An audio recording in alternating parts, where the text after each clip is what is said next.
Nos meus atendimentos, qual foi o mais desafiante? Bom, o maior desafio e realização talvez tenha sido o momento que eu tive de ser anestesista de emergência numa emergência.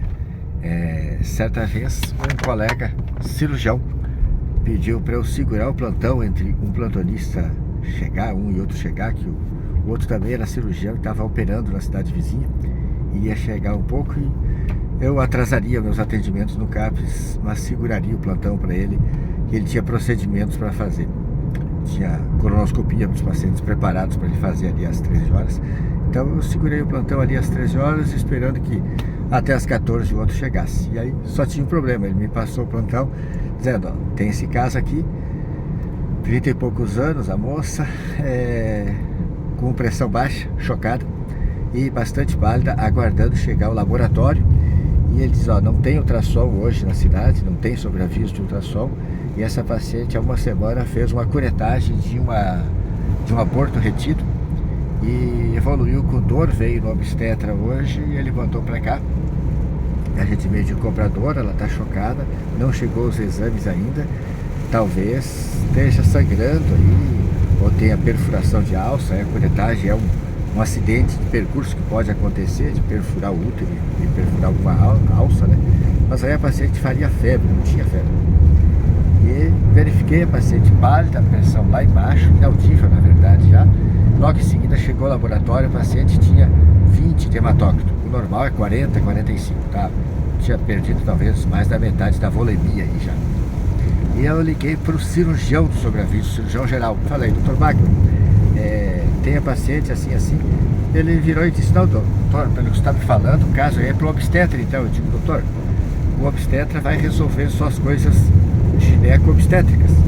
E eu estou com medo que essa paciente tenha mais coisas. Eu enchi a bola dele, né? Falei: não, se ela tiver perfuração de alça, vamos precisar do senhor. Ele falou: tá bom, chama o anestesista, então eu estou indo para o hospital. A UPA era do lado do hospital. Procuramos de tudo que foi jeito, o nosso sobreaviso de anestesia, não encontramos. O Dr. Bach me avisou que já estava no centro cirúrgico, traz a paciente, dizer. Levei a paciente na ambulância, cheguei, entreguei a paciente na porta do centro cirúrgico, ia dando tchau, e ele disse: não, o senhor vai entrar para ficar na cabeceira da paciente, tomando conta dela, porque eu vou anestesiar, vou fazer a hack. Entrei lá, tive a surpresa que já estava lá o obstetra. O Dr. Bach me chamou o obstetra para ajudar ele a operar.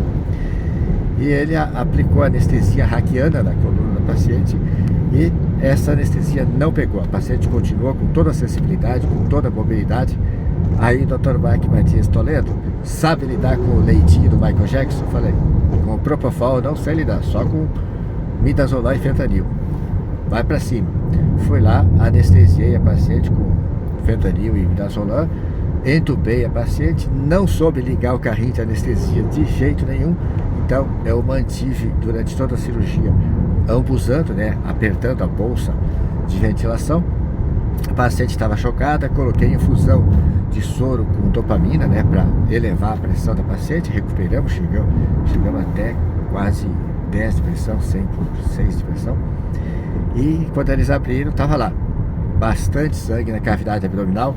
Tinha acontecido um equívoco, né? O anestesista, o obstetra anteriormente tinha visto ela com sangramento, fez ultrassom, tinha coágulos no útero, ele pensou em aborto retido, mas na verdade ela tinha uma gravidez tubária, a gravidez na tuba uterina. E depois da curetagem dele, com o passar dos dias, essa tuba rompeu e aí sangra para toda a cavidade abdominal, e é um caso de emergência médica. A paciente pode morrer realmente, e é o que aconteceria se, ao nós não encontrarmos o nosso sobreaviso de anestesia, a gente por acaso decidisse transferir ela para outra cidade. Isso ia demorar um tempo burocrático, tempo logístico para transferir ela de Timbó a Blumenau pela BR-470, que é extremamente demorado o trânsito. A gente iria perder essa paciente. Então a reflexão que fica é que a gente fez o que tinha que fazer, era emergência, a paciente saiu bem. Chamei no final da cirurgia o colega clínico do sobreaviso do hospital para me ajudar a extubar a paciente ficou bem. Mantivemos a dopamina, infundimos 6 bolsas de hemácias, né, 6 bolsas de sangue para recuperar o hematócrito dela, que no final da cirurgia foi 15. normal 45, o hematócrito dela foi 15. Tinha perdido pelo menos 2/3 da volemia de sangue dela.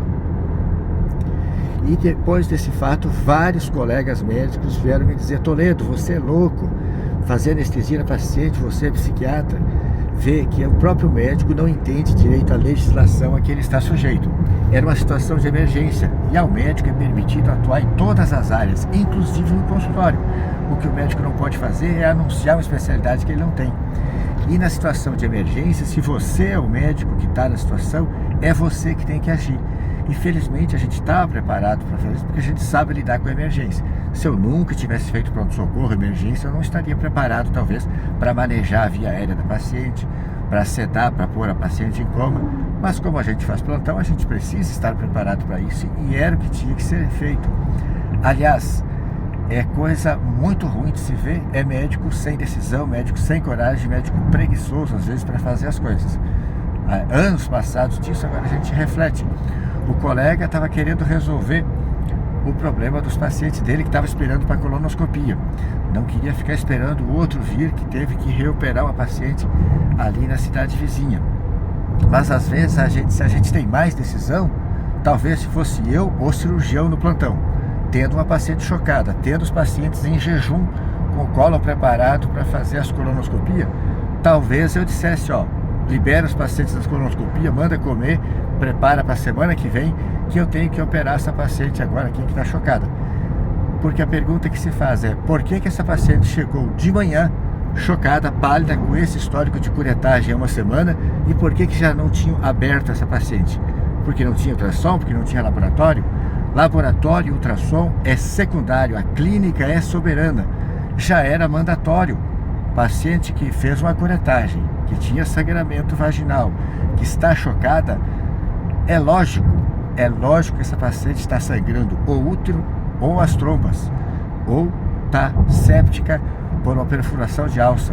Qualquer das cirurgias, qualquer dessas situações, é mandatório abrir essa paciente, fazer uma laparotomia exploradora para tratar, seja sepse por fezes na cavidade, seja choque hipovolêmico por sangramento da tuba uterina, ou seja sangramento uterino.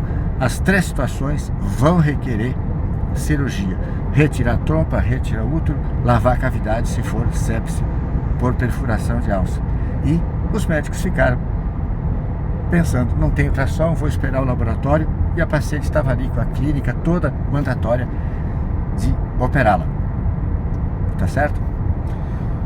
Foi desafio, mas foi grande realização que me trouxe a certeza que eu fiz a coisa certa, fiz a carreira certa na vida e fiz a decisão certa, o que tinha que ser feito naquela hora. E me dá cada vez mais certeza que a pior coisa que tem é médico sem coragem.